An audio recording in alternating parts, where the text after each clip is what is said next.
whatever we are today, it is by His grace, not by power, not by strength. Just because of His grace, we are alive and listening the word of God. ఆత్మ సంఘములతో చెప్పుచున్న మాట చెవిగలవాడు వినుగాక. చూడండి, ఈ రోజున వినటం వేరు, ఆలకించటం వేరు. Hearing is different from listening. వినుట వేరు, ఆలకించుట వేరు. చూడండి, కొన్ని సందర్భాల్లో ప్రక్కింటి వాళ్ళు భార్యాభర్తలు ఇద్దరు కూడా గొడవాడుతున్నారు అనుకోండి, మనం ఆలకిస్తాం. అంటే మనం ఏకాగ్రతను లగ్నం చేసి ఏం గొడవాడుకుంటున్నారో, వాళ్ళిద్దరి మధ్య ఏం జరుగుతుందని చెప్పి మాట్లాడుతుండు విన్ని అని చెప్పి మీరు వింటారు కదా, దాన్ని ఆలకించడం అంటారు. సో జస్ట్ వినటం అంటే ఏంటంటే వింటాము కానీ దాన్ని పెద్దగా పట్టించుకోము. దేన్నైతే మనం ఏకాగ్రతతో మనం వింటామో దాన్ని ఆలకించడం అంటారు. ఉదయకాల సమయంలో మనము దేవుని యొక్క వాక్యాన్ని మనం ఆలకించాలి. సమూయేలుతో దేవుడు మాట్లాడడానికి ఇష్టపడ్డాడు. ఆయన సమూయేలు షిలోహులో ఉన్నటువంటి మందిరంలో ఉన్నప్పుడు ఏలీ దగ్గర ఉన్నాడు. చిన్న బాలుడు కానీ దైవాత్మతో నింపబడినటువంటి వాడు. బాల్యం నుంచి తన తల్లి సమూయేలుని అభిషేకించింది, ప్రతిష్ఠించింది దేవుని మందిరంలో. పాలు విడిచిపెట్టేగానే, పాలు ఇవ్వటం పూర్తవ్వగానే తీసుకెళ్ళి సమూయేలుని ఎక్కడ పెట్టింది? దేవుని మందిరంలో ఉంచి పరిచర్యలో వాడబడుతున్నాడు సమూయేలు. రోజు రాత్రి దేవుడు స్వరాన్ని వినిపిస్తున్నాడు, సమూయేలు సమూయేలు అని. స్వరం వినపడుతుంటే దైవజనుడు ఏలీ పిలిచాడేమో అని చెప్పి అర్ధరాత్రి వేళ ప్రక్కనే ఉంటాడేమో ఏలీ, అక్కడికి వెళ్ళి తలుపు కొట్టి, పాస్టర్ గారు, అయ్యగారు పిలిచారండి నన్ను అని అడిగాడు. సమూయేలు బాలుడు, చిన్నవాడు. అప్పుడు ఏలీ అన్నాడు, లేదు సమూయేలు, పిలవలేదు, వెళ్ళి పడుకో అన్నాడు. మరలా దేవుని స్వరం వినపడుతుంది. మందిరంలో ఉన్నాడేమో, దేవుని స్వరం వినపడుతుంటే మరలా దైవజనుడి స్వరం అనుకున్నాడు. మళ్ళీ వెళ్ళి, అయ్యగారు పిలిచారండి. పిల్లలేదు నాన్న, నేను పిలవలేదు, వెళ్ళిపోయి పడుకో అన్నాడు.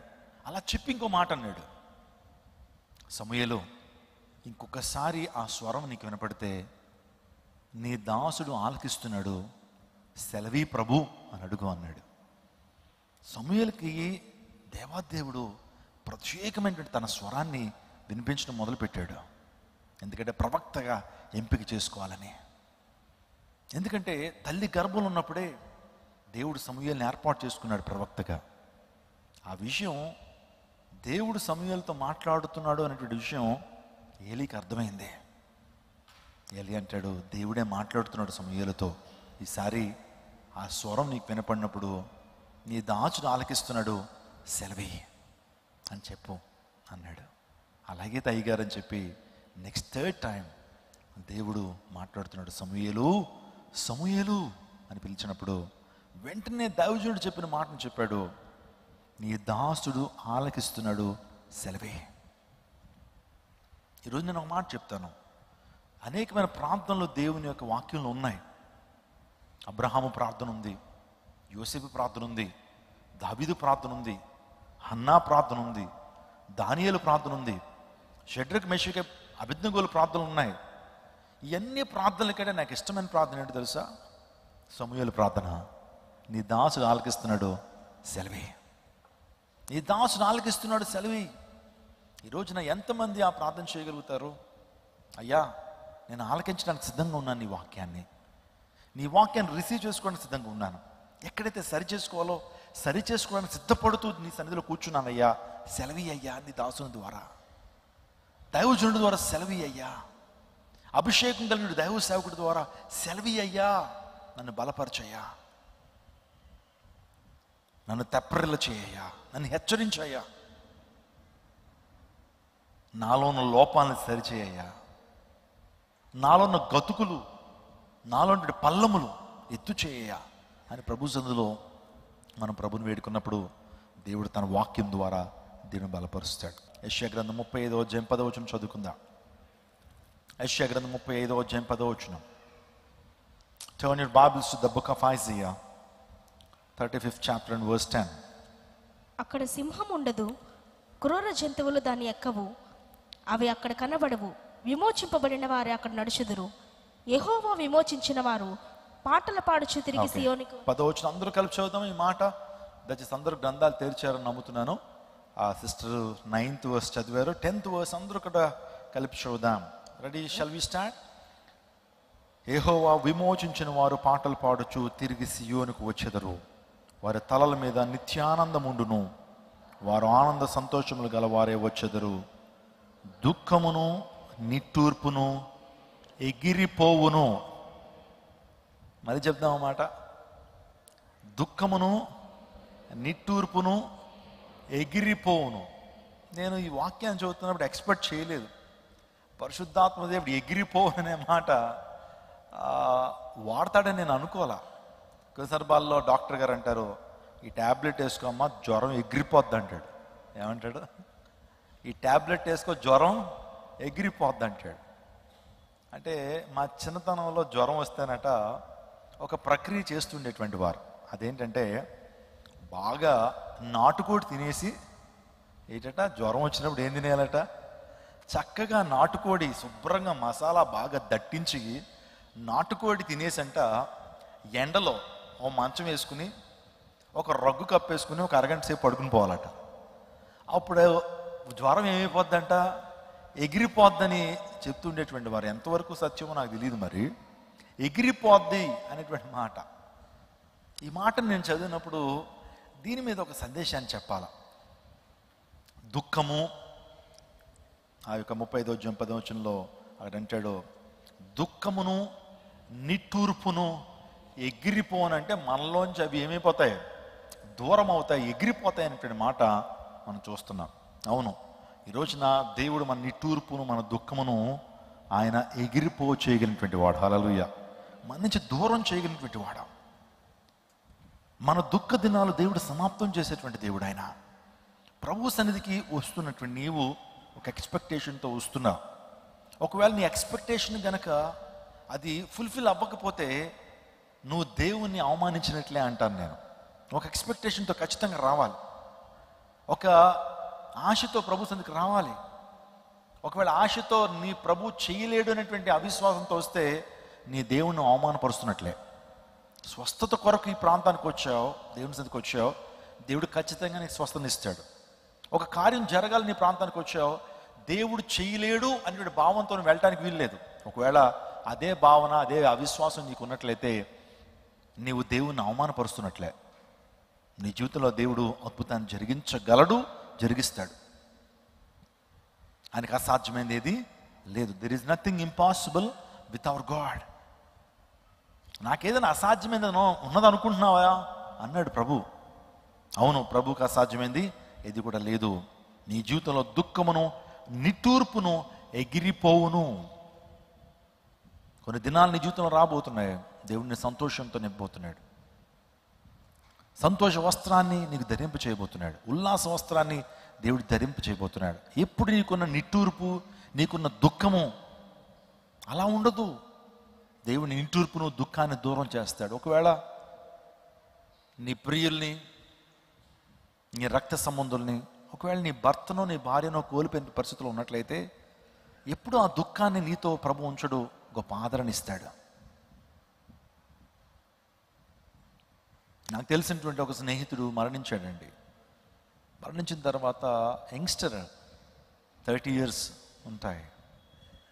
తను మరణించిన తర్వాత నాకు చాలా బాధ అనిపించింది. ఎందుకయ్యా, చక్కగా దేవుని పరిచయంలో వాడబడుతున్నాడు, చక్కగా వాక్యాన్ని అందిస్తున్నాడు, ఎక్కడో చోట దేవుని కార్యాలు బలంగా జరుగుతున్నాయి, ఎందుకు తీసుకున్నావయ్యా అని ఆ రాత్రి దేవునితో మాట్లాడుతూ వచ్చాను. కొంతమంది ఈ లోకాన్ని విడిచిపెట్టినప్పుడు దైవ సేవకులుగా నాకు చాలా బాధ కలుగుతుంది. మన సంఘంలో జయరాజ్ గారు అనేటువంటి సహోదరులు ఉండేవారు. చాలా చక్కగా ప్రభువులో ఎదుగుతుండేటువంటి వారు. ఎంత ఆత్మీయులంటే ఆయన మనస్సు, ఆ తర్వాత ఆయన మాట్లాడే విధానం నన్ను చాలా ఆకర్షించేది. చాలా ఇష్టపడేటువంటి వాడిని. ఒక సందర్భంలో అమెరికాలో ఉన్నప్పుడు ఒక ఫోన్ కాల్ వచ్చింది. సడన్గా హార్ట్ స్ట్రోక్ వచ్చింది, కార్డియాక్ అరెస్ట్ అయింది. చాలా బాధ అనిపించింది. రాత్రంతా దేవసంతలో పెనుగులాడిన, అయ్యా ఆయన రక్షించండి, అయ్యా ఆయన ప్రాణం నిలబెట్టండి అని ప్రార్థన చేశాను. మరి దేవునికి ఉద్దేశము, దేవుని చిత్తం ఏంటో నాకు తెలీదు. దేవుడు తనను తన సన్నిధికి పిలుచుకున్నారు. దేవుని సన్నిధికి పిలుచుకున్నారు ఆయన్ని. చాలా బాధ అనిపించింది, గుండెలు పిండేసినట్టు అయిపోయింది నాకు ఆ వార్త వినగానే. అప్రోచ్ అవ్వడానికి కూడా నాకెందుకో మనసు రాలా. సిస్టర్ గారిని, ఆ తర్వాత వారి బిడ్డల్ని ఫోన్లో మాట్లాడి కన్సోల్ చేద్దామన్నా సరే చాలా బాధ అనిపించింది. కానీ ఆ టైంలో దేవుడు ఒక ప్రత్యేకమైనటువంటి దర్శనాన్ని నాకు చూపించాడు. రాత్రంతా ప్రార్థన చేశాను. ఆ వార్త విన్న తర్వాత ఉదయకాల సమయం 3:30, 4 ఆ ప్రాంతంలో ఒక తెల్లటి వస్త్రాలు ధరించి ఆయన నాకు కనపడ్డాడు దర్శనంలో. ఒక తెల్లటి వస్త్రాలు, ఒకటి అంగీలా ఉంది, అంగీ లాంటి బట్టల్లో ఆయన కనపడ్డాడు. వెంటనే నాకు ఒక ఆదరణ కలిగింది. నా బాధకు ఒక రకంగా చెప్పాలంటే, ప్రభు నీ సన్నిధిలో ఆయన ఉన్నాడు, ఆ మహామహిమలో ఆయన ఉన్నాడు, నీ సన్నిధిలో ఇంకా సంతోషంగా ఆయన ఉన్నాడు. ఒకనాడు మనం ఆయన ఏం చేయబోతున్నాం, చూడబోతున్నాం. ఆ దర్శనాన్ని ఎప్పుడైతే చూశానో చాలా ఆనందం అనిపించింది. ప్రభువా నీ దగ్గర ఉన్నాడు, ఆ తెల్లటి వస్త్రాలు, ఆ మహామహిమ. ఆ ప్రాంతం అంతా కూడా, అక్కడ ఉన్నటువంటి ప్రాంతం అంతా కూడా ఎప్పుడు చూడనటువంటి ప్రాంతం. అది నిజంగా ఎంతో ఆహ్లాదకరమైనటువంటి వాతావరణం. అది చూడగానే ఖచ్చితంగా మనకు వచ్చేటువంటి ఐడియా ఏంటంటే, ఇట్స్ నథింగ్ బట్ హెవెన్. అది పరలోక రాజ్యం. పరలోక రాజ్యంలో ఆ ప్రియ సహోదరులు ఉన్నారు. ఎస్, కొన్ని సందర్భాల్లో మన జీవితాల్లో నిట్టూర్పు, కష్టం, బాధ. ఈ లోకంలో ఎప్పుడైనా మనం ఈ లోకాన్ని విడిచిపెట్టాలా? ఎవరైనా ఎప్పుడైనా ఈ లోకాన్ని విడిచిపెట్టాలి. కొంతమందిని దేవుడు ముందు తీసుకుంటాడు, కొంతమందిని కొద్దిగా ఆలస్యంగా తీసుకుంటాడేమో. కానీ ఆయన నరుల్ని ఖచ్చితంగా తన రాజ్యానికి పిలుస్తాడు. నరులారా తిరిగి రమ్మని ఆయన పిలుస్తాడు. చెప్తున్న నేను ఒకనాటికి అక్కడికి వెళ్ళాల్సిందే. వింటున్న మీరు ఈ లోకాన్ని విడిచిపెట్టాల్సిందే.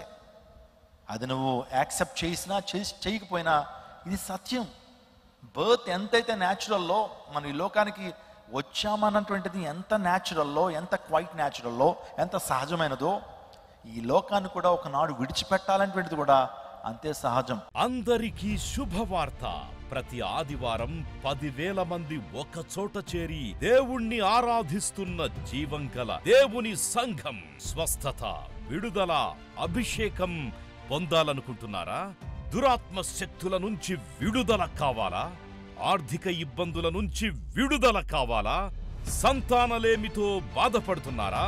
కుటుంబ సంక్షేమం కొరకు ప్రత్యేక ప్రార్థనలు కోరుకుంటున్నారా? శాంతి లేక ఆత్మహత్య చేసుకోవాలనుకుంటున్నారా? నిజమైన ఖచ్చితమైన వాక్యం చేత బలపడాలని ఆశిస్తున్నట్టయితే రండి. క్రైస్ట్ టెంపుల్ మీ కొరకే.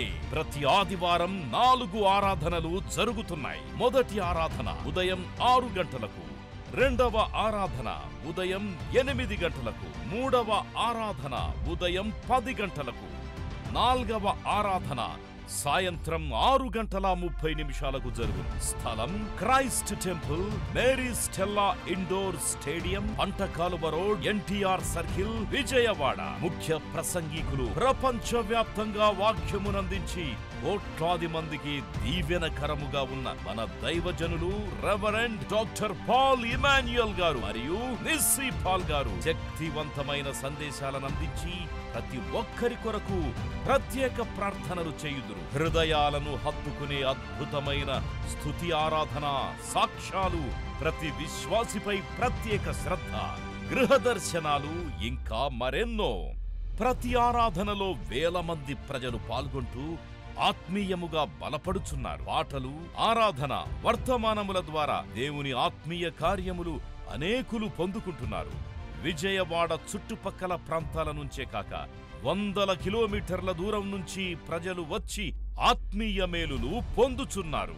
ప్రతి ఆదివారం హోలీ కమ్యూనియన్ సర్వీస్. దూర ప్రాంతము నుండి వచ్చు వారికి ప్రేమ విందు కలదు. కుటుంబాలతో రండి. దేవుడిచ్చే గొప్ప రక్షణ, స్వస్థత, అభిషేకాన్ని పొందుకొనండి. రండి, మీ దుఃఖము నాట్యముగా మార్చబడును. మరిన్ని వివరాలకు సంప్రదించండి 88 6276 777.